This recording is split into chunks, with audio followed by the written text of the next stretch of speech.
7 variety 7 நிமிஷம். அந்த நம்ம வந்து பாடியில இருக்கக்கூடிய ஆரோக்கியத்தை நம்ம ரெனியூவல் பண்ணிக்கிறோம். ஓகே, பாருங்க. ஃபர்ஸ்ட்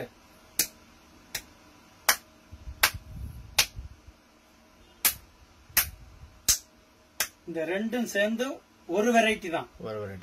இதுல ஒரு 40 குத்து, இதுல ஒரு 40 குத்து. ஓகே. ரெண்டாவது வலது கை இப்படி மேல வச்சுக்கிட்டு, ஓகே, இது ஒரு 40 பாட். ஆமா, 40 வெரைட்டி 2. 3வது, அதாவது இது முதல்ல பண்ண வெரைட்டி எதுக்குன்னா ஹார்ட் வந்து நல்லா பம்பிங் ஆகும், நல்லா ஒர்க் ஆகும். ஓகே. 2வது வந்து முதுகு வலி இருக்கவே இருக்காது. ஏற்கனவே வலி இருந்தாலும் போயிடும், இனிமேல வர வேண்டிய வலியும் வராம போயிடும். சரி. 2. 3வது பாருங்க, விரலுக்குள்ள விரல நுழைச்சிக்கிட்டு இப்படி தேய்க்கிறது. எண்டு மட்டும் தான் கை இதாகணும். ஆமா, டச் ஆகணும். ஆமா, இந்த இடத்துல வந்து அப்படியே சூடு ஏத்துறோம். சரி சரி சரி. சூடு ஏறிடும். 1 நிமிஷம் விடாம இப்படி நீங்க ரன் பண்ணீங்கன்னா 120 தடவை இப்படி ஆகும். சரி. 120 தடவை பண்ணி இப்பவே கை சூடு ஏறிடுச்சு பாருங்க. ஓகே. இந்த சூடு எதுக்குன்னா இடுப்புல இருந்து கீழே பாதம் வரைக்கும், பாதம் எரிச்சலா இருந்தா கூட சரியா போயிடும். பம்பிங் பிளட் சர்க்குலேஷன் வந்து பிரமாதமா இருக்கும். ஓகே. 3, 4.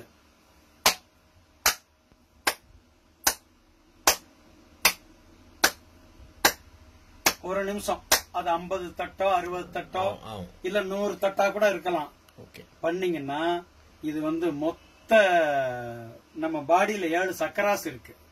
சுவாதிஷ்டானம், மூலாதாரம், சுவாதிஷ்டானம், மணிப்பூரகம், அநாகதம், விசுத்தி, ஆக்ஞா சக்கரம், துரிய சக்கரம்னு 7 சக்கராஸ் இருக்கு இல்லையா?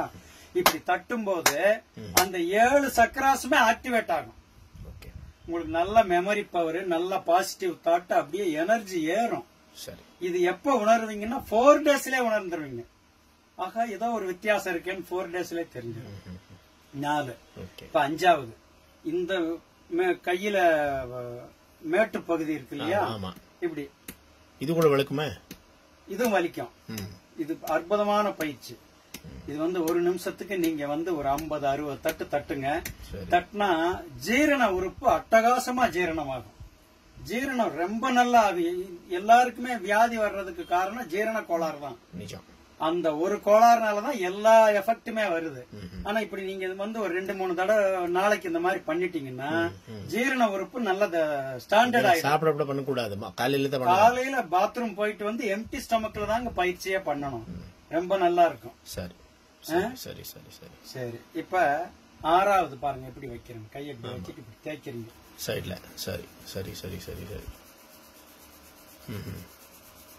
இப்படி தேய்க்கிறீங்க இல்லையா? சரி. இப்படி தேய்க்கும் போது இந்த தோள்பட்டை வலிக்கவே வலிக்காது வாழ்நாள் முழுக்க. அதுல இருந்து இந்த கழுத்து வரைக்கும் எல்லாமே கிளியர் ஆயிடும். எல்லாம் கியூர் ஆயிடும். இந்த வயசு ஒரு இருந்தா கூட முடியும். இது எப்ப வேணாலும் முடியும். 90 வயசு வரைக்கும் பண்ணிக்கிட்டே இருக்கலாம். அப்புறம் 7வது லாஸ்ட் பயிற்சி, கையை இப்படி நம்ம வச்சுக்கிறோம். இப்ப நம்ம கோயில்ல மணி ஆட்டுறோம் இல்லையா?